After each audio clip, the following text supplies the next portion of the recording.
brother every day. Right. Come on, when we look at the study of God, theology. That's what we're studying. And we're studying him because we want to make sure that we get close enough and we know him well enough to love him. And if we love him, then we can trust him. And if we trust him, then we can obey him. But you got to get to know him first. Amen. That's right. So I tell people, my brother, take time to know him. Flirt with him. I mean, study something about him. All you do is look out every day. You can see God everywhere. You look in creation, you can see God all through creation. That's true.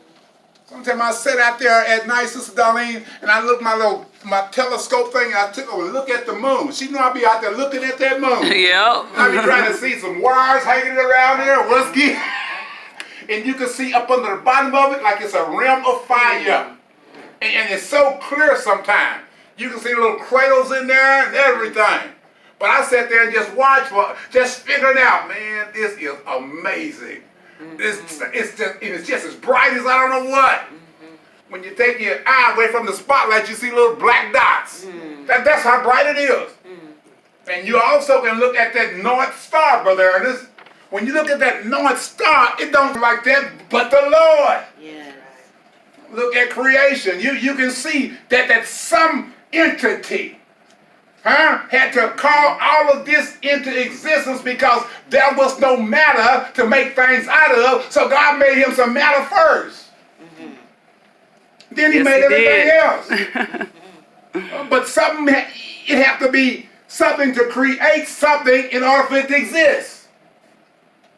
Come on now. Yep. Come on, Adam wouldn't exist unless God created him. And God had to be God and had to be here to create him. And people tell me they don't know if there is a God. That's why we look at that knowing God 101. That be because there's a need in 2020 for people to build and establish a relationship with the Lord, but you can't establish a relationship with him until you know him. People don't have enough time. We're in an instant generation.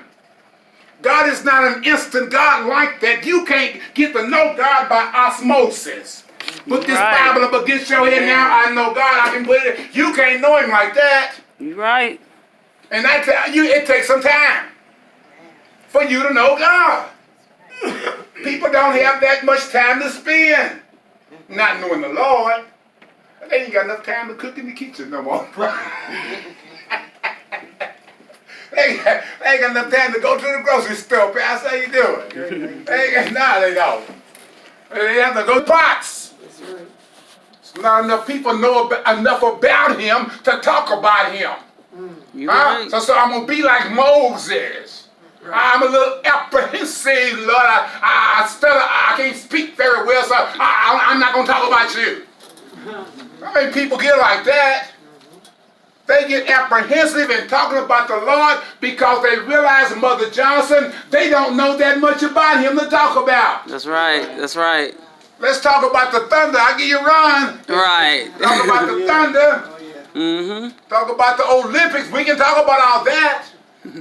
And we feel that we can actually talk about things that's happening in our world, society, and social media, and know what we're talking about, and we convinced, and we're not scared to talk about it. Right, right.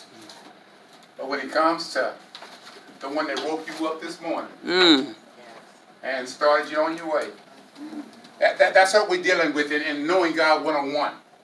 A guide to theology and plain language. Bruce Beckel and Stan Jantz. And it's a very good study. In this study we find the taking God at his word. There's some different subjects that they cover.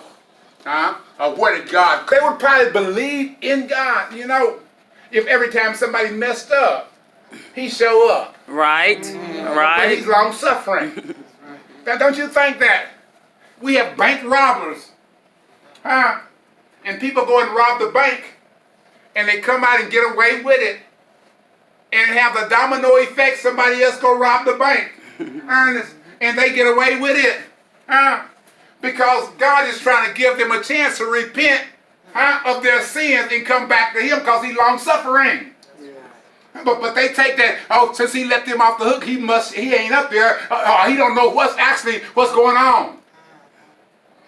Do you believe that if every time that bank robber or every time someone would sin, as soon as they committed the sin, they fall dead?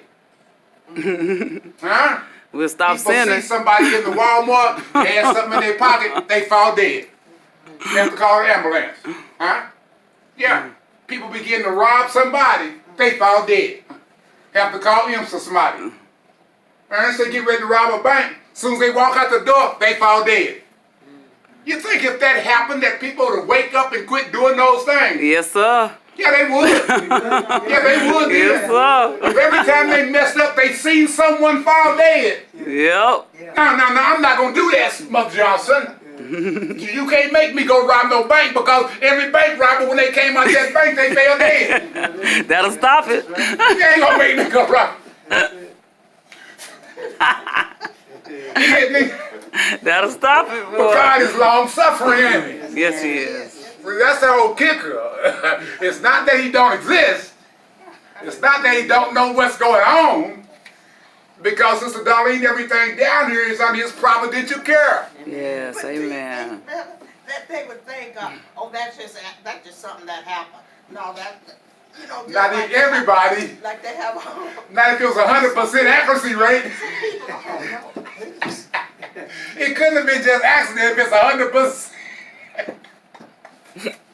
But I know what you're saying. People think that way. But Israel, when you look at Israel, that's when you're dealing with Israel. That's the way that they were doing with the Lord. Because He was long suffering. They were going about doing what they wanted to do. Just because of the fact that God was long suffering. Then some of those nations around Israel, they had heard about Israel's God, but they didn't know Him.